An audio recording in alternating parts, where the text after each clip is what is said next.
அஸ்ஸலாமு அலைக்கும் வரஹ்மத்துல்லாஹி வபரகாத்துஹு. அல்ஹம்துலில்லாஹ். இன்னைக்கு ரொம்பவும் பயனுள்ள ஒரு சூறாவை பற்றி பார்க்கலாம். இன்ஷா அல்லாஹ். நம்ம நினைத்த காரியம் நிறைவேற, நம்ம ரொம்ப நாளாக ஏங்கிக்கிட்டு இருக்கிற விஷயம் நடக்கிறதுக்கு, நம்மளுடைய ஆசைகள் ஆஜத் எல்லாமே சகல தேவைகளும் நிறைவேற ரொம்பவும் சிறந்த பவர்ஃபுல்லான சூறா. இந்த சூறாவை நம்ம ஓதுவதன் மூலம் நம்ம இந்த சூறாவுடைய பரக்கத்துடைய காரணமாக எப்படிப்பட்ட இயக்கமாக கூட இருக்கலாம். வீடு வேணும், எனக்குன்னு சொந்தமாக ஒரு வீடு வேணும் அப்படின்னு ஆசைப்பட்டாலும் சரி, இல்லை எனக்கு ஒரு பிள்ளை வேணும், சாலிகான பிள்ளை வேணும், இருக்கிற பிள்ளை நல்ல விதமான வளரணும், நல்ல ஒரு தொழில் வேணும், நல்ல வேலையில் இருக்கணும், எல்லா பிரச்சனையும் நீங்கணும், தேவை எல்லாமே சரியாகணும் அப்படிங்கிறதுக்காக எப்படிப்பட்ட இயக்கமாக இருந்தாலும் சரி, அந்த இயக்கம் விரைவிலேயே அல்ஹம்துலில்லாஹ் எனக்கு அல்லாஹ் நிறைவேற்றிட்டான் அப்படிங்கிற சொல்கிறக்கூடிய அளவுக்கு மாறும் இன்ஷா அல்லாஹ். இது ஒரு சூறா என்ன அப்படின்னா சூரா ஃபதர். சூரா ஃபதர் வெற்றி, இதனுடைய அர்த்தம் வெற்றியை கொண்டு இருக்கக்கூடிய சூறா. நம்ம வாழ்க்கையில் எந்த ஒரு தேவைக்காக நியத்து வச்சு ஓதுறோமோ அந்த தேவையில் வெற்றியே அளிப்பான் இன்ஷா அல்லாஹ்.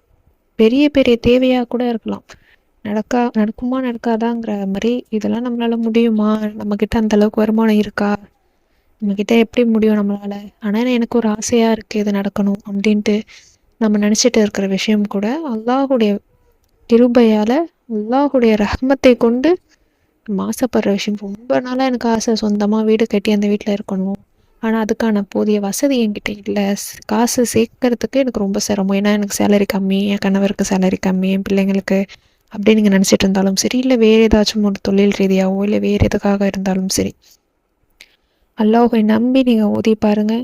கண்டிப்பாக அல்லாஹு தாலா உங்களுக்கு ஏதோ ஒரு வகையில் ஹலாலான முறையில் வருமானம் ஈட்ட முயற்சி பாருங்கள். அந்த ஹலாலான முறையில் வருமானத்தில் வரக்கத்தை மேலும் மேலும் ஏற்படுத்தி உங்களுக்கு நல்ல விதமாக வாழ செய்வான் இன்ஷா அல்லாஹ்.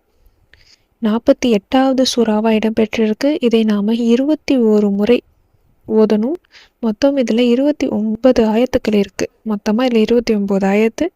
இந்த 29 ஆயத்தையுமே நாம் 21 முறை ஓதணும். ஒரே நாளில் ஓத முடிக்கணுமா அப்படின்னு கேட்டால் இல்லை, நீங்கள் பிரிச்சுக்கலாம். ஏன்னா நியத்து வச்சுக்கணும், எத்தனை நாள் எத்தனை எண்ணிக்கையில் ஓதுறங்கிறத கரெக்டாக நியத்து வச்சுக்கணும். 3 நாளில் இல்லை 5 நாளோ இல்லை 7 நாளோ அப்படின்னு நியத்து வச்சுக்கிட்டு 21 முறை ஓதலாம், அல்லது 41 முறை கூட ஓதலாம்.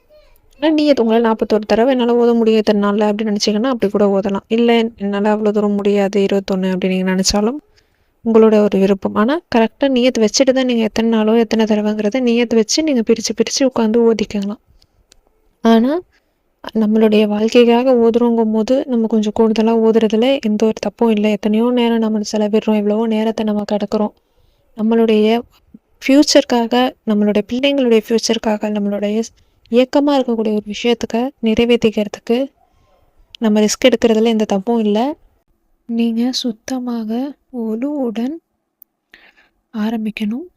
ஒழுவோட தான் இதை நீங்கள் ஓதணும்.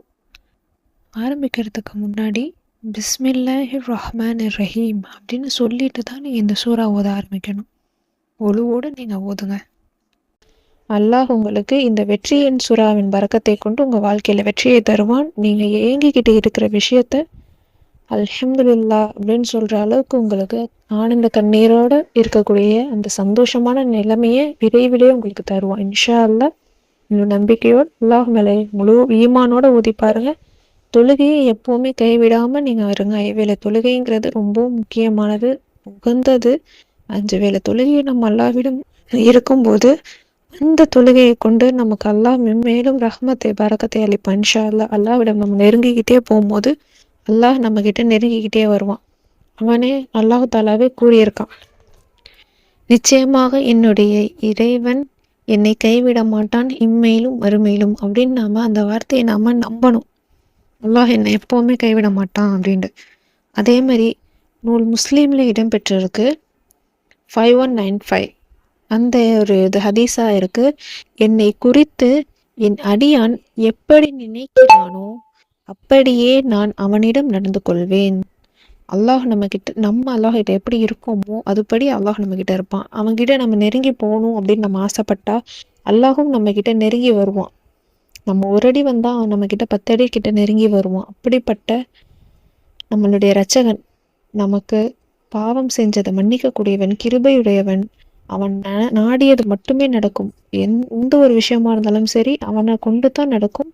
பொறுமையோடு அவன்கிட்ட நம்ம முயற்சி செஞ்சால் நம்மளுடைய துன்பத்தில் அந்த மாதிரி நிலைமையில நம்ம கடைபிடிக்க வேண்டிய விஷயம் பொறுமை தான். அந்த பொறுமையோடு நம்ம அவன்கிட்ட முறையிட்டா கண்டிப்பாக அல்லாஹாலா நமக்கு நல்லதையே நமக்கு எழுதியிருப்பான். அவன் நாடாதது எதுவுமே நம்ம வாழ்க்கையில் நடக்க போகிறதில்ல. அவன் நாடுறது எல்லாமே நமக்கு உகந்ததாக தான் இருக்கும். நம்ம ஆசைப்பட்டு அல்லாஹாலா நமக்கு தருவான் அப்படிங்கிற முழு நம்பிக்கையோடு நீங்கள் ஓதி பாருங்கள். கண்டிப்பாக உங்களுடைய எண்ணிலடங்காத ஆசை விரைவிலேயே நிறைவேறி உங்கள் வாழ்க்கை மகிழ்ச்சி நிறைந்த வாழ்க்கையாகவும் வெற்றி நிறைந்த வாழ்க்கையாகவும் மாறும். இன்ஷா அல்லாஹ் ஓதி ட்ரை பண்ணி பாருங்கள். அஸ்ஸலாமு அலைக்கும் வரஹ்மத்துல்லாஹி வபரகாத்துஹு.